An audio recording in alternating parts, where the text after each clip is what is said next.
आप देख रहे हैं इंडिया टाउन न्यूज, भारत की बात। नमस्कार, जय जोहार। आप देख रहे हैं इंडिया टाउन न्यूज और मैं हूं आपके साथ सुधीर मिश्रा। स्वागत है आपका हमारे खास बुलेटिन राजधानी सरकारधानी में, जहां हम आपको छत्तीसगढ़ की महत्वपूर्ण खबरों से रूबरू कराएंगे। तो चलिए बुलेटिन की शुरुआत करते हैं, लेकिन उससे पहले एक नजर आज की हेडलाइंस पर। छत्तीसगढ़ में कथित शराब घोटाला, ईओडब्ल्यू ने 7वां आरोप पत्र दाखिल किया। 2019 और 2022 के बीच हुआ था घोटाला।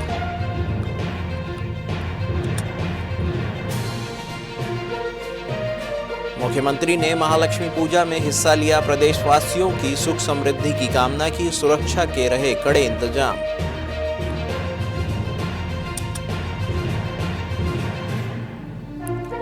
तिल्दा नेवरा में कोयला ओवरलोडिंग, रेक पॉइंट पर कोयला लोडिंग में लापरवाही। सुरक्षा नियमों की अनदेखी से शहर में धूल और खतरा, नागरिकों में नाराजगी।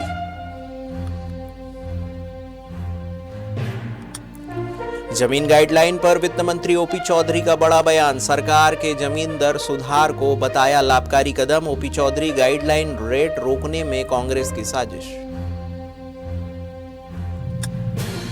एसआईआर में मुंगेली जिला प्रदेश में टॉप पर। 26 बीएलओ और अभिहित अधिकारी सम्मानित, कलेक्टर ने की सराहना। तो चलिए खबरों की शुरुआत करते हैं राजधानी की खबरों से। रायपुर की विशेष अदालत में ईओडब्ल्यू ने कथित शराब घोटाले में भारतीय प्रशासनिक सेवा आईएएस के सेवानिवृत्त अधिकारी सहित कुल 6 लोगों के खिलाफ 7वां आरोप पत्र दाखिल किया है। ईओडब्ल्यू के मुताबिक यह कथित घोटाला 2019 और 2022 के बीच हुआ था, जब राज्य में भूपेश बघेल के नेतृत्व वाली कांग्रेस सरकार थी। अधिकारियों ने बताया कि ईओडब्ल्यू ने छत्तीसगढ़ शराब घोटाला मामले में विशेष न्यायालय के समक्ष आबकारी विभाग के तत्कालीन आयुक्त एवं सचिव निरंजन दास सहित 6 आरोपियों के खिलाफ आरोप पत्र दाखिल किया। उन्होंने बताया कि इस प्रकरण में अब तक कुल 50 आरोपियों के विरुद्ध आरोप पत्र न्यायालय में दाखिल किए जा चुके हैं। महासमुंद की खबर है, जहां पर मुख्यमंत्री विष्णुदेव साय जिले के ग्राम सलखंड पहुंचे और यहां आयोजित महालक्ष्मी पूजा कार्यक्रम में हिस्सा लिया।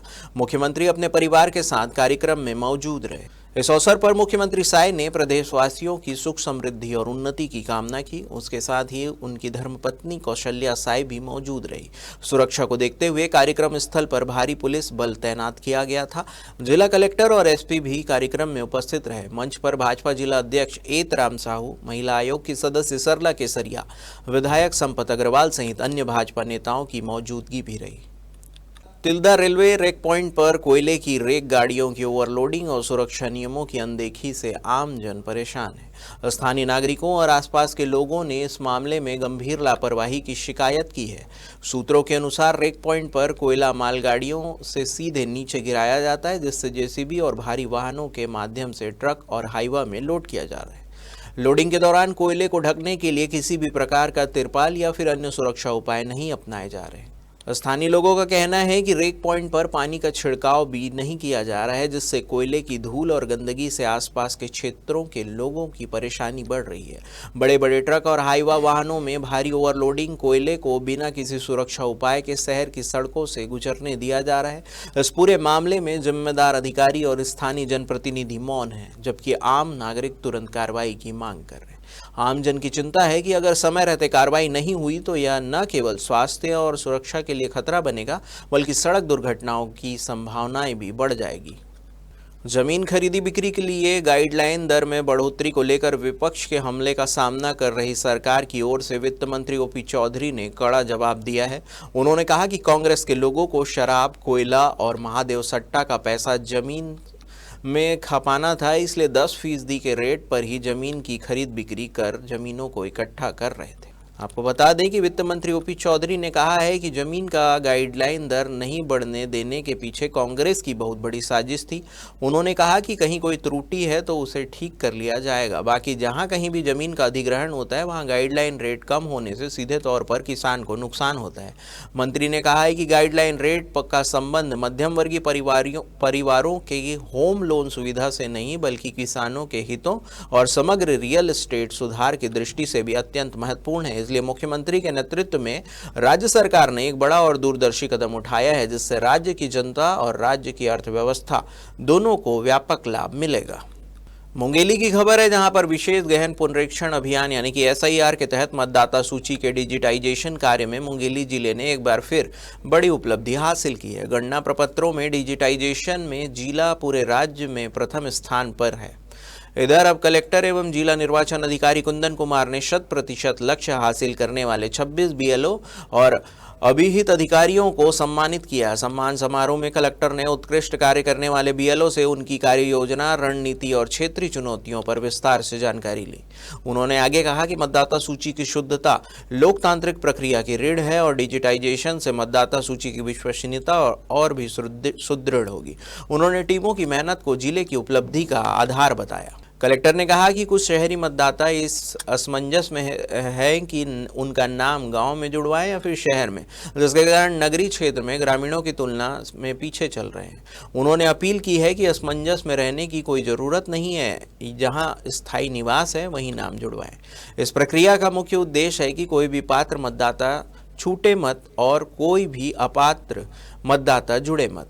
वहीं उन्होंने अपील की है कि अगर कोई मतदाता असमंजस में है कि शहर या गांव, तो क्लियर यह है कि दोनों में से कोई एक ही नाम रहेगा। इसलिए बीएलओ को सही जानकारी दे ताकि मतदाता सूची शुद्ध, अद्यतन और पारदर्शी बने। कलेक्टर ने सभी बीएलओ, अभिहित अधिकारी और फील्ड टीमों को इस उपलब्धि पर बधाई देते हुए कहा कि उनकी मेहनत से ही मुंगेली जिला प्रदेश के शीर्ष स्थान पर पहुंचा है।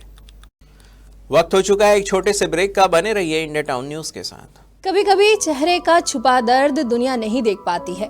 दाग, मुहासे, झाइयाँ सब आपके आत्मविश्वास को कम कर देता है, पर अब नहीं, क्योंकि Rukhsana glow and fair face pack जो दे आपकी स्किन को वो प्यार जो सिर्फ प्रकृति दे सकती है। हर लेयर को साफ करे, हर दाग को करे हल्का और आपकी मुस्कान फिर से लौटाए। Because you deserve to glow naturally. Rukhsana herbal beauty product Amazon, Meesho और फ्लिपकार्ट में भी उपलब्ध। अमीन मोटर्स उड़ान ई रिक्शा छत्तीसगढ़ का नंबर 1 ई रिक्शा शोरूम, जहां आपको सभी प्रकार के ई रिक्शा के वैरायटीज उपलब्ध मिलेंगे। हमारा ई रिक्शा काफी मजबूत है और ये सालों साल चलता है, तो आज ही घर ले आइए आरटीओ इंश्योरेंस के साथ। हमारा पता है अमीन मोटर्स, प्यारेलाल चौक, जीई रोड, न्यायालय के पास, राजनांदगांव। 9827174038 7724047008। ब्रेक के बाद आपका स्वागत है। चलिए बढ़ते हैं अगली खबर की ओर। राजधानी रायपुर के शहीद वीर नारायण सिंह अंतर्राष्ट्रीय क्रिकेट स्टेडियम में 3 दिसंबर को होने वाले भारत और साउथ अफ्रीका के अंतर्राष्ट्रीय मुकाबले को लेकर छात्र छात्राओं की ओर से बड़ा आंदोलन होने की आशंका है। छत्तीसगढ़ एनएसयूआई ने खेल एवं युवा कल्याण विभाग के डिप्टी डायरेक्टर रविकांत अग्रवाल को ज्ञापन सौंपकर छात्रों के लिए निःशुल्क टिकट की मांग की है। आपको बता दें कि एनएसयूआई के अनुसार स्टेडियम की कुल क्षमता 65,000 दर्शकों की क्षमता है, लेकिन छत्तीसगढ़ स्टेट क्रिकेट एसोसिएशन ने केवल 1500 छात्रों को टिकट 800 रुपये प्रति टिकट की दर से उपलब्ध कराए हैं।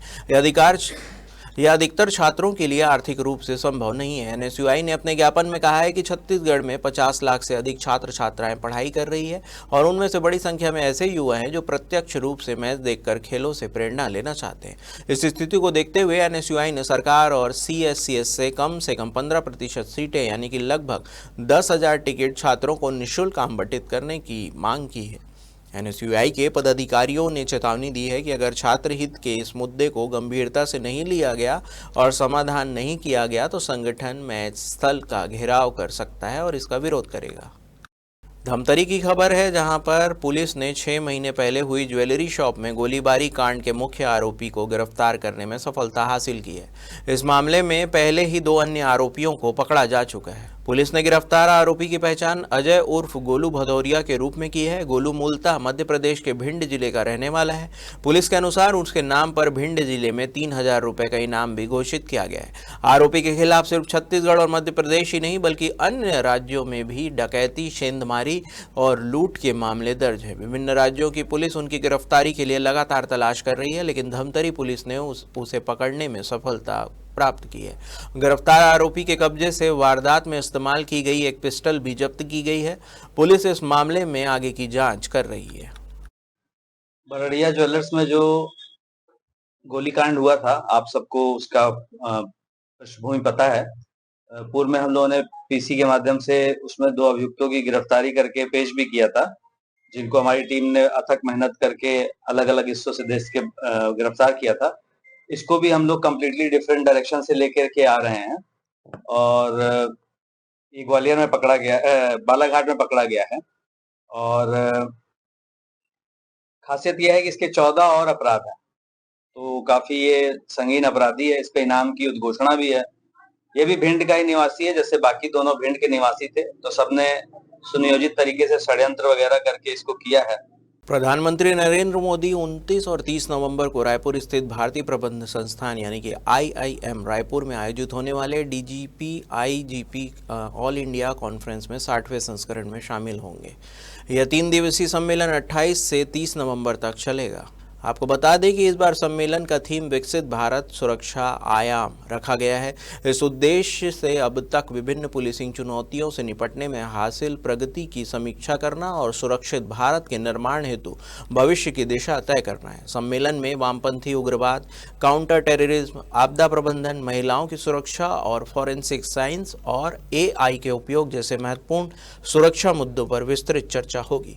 प्रधानमंत्री सम्मेलन के दौरान राष्ट्रपति के पुलिस पदक फॉर डिस्टिंक्शन सर्विस भी प्रदान करेंगे। यह सम्मेलन वरिष्ठ पुलिस नेतृत्व और सुरक्षा प्रशासकों को राष्ट्रीय सुरक्षा से जुड़े विविध मुद्दों पर खुलकर चर्चा करने का महत्वपूर्ण मंच प्रदान करता है। इसमें अपराध नियंत्रण, कानून व्यवस्था बनाए रखने, आंतरिक सुरक्षा चुनौतियों से निपटने, पुलिस ढांचे और कर्मचारियों से जुड़ी समस्याओं पर विचार विमर्श किया जाएगा।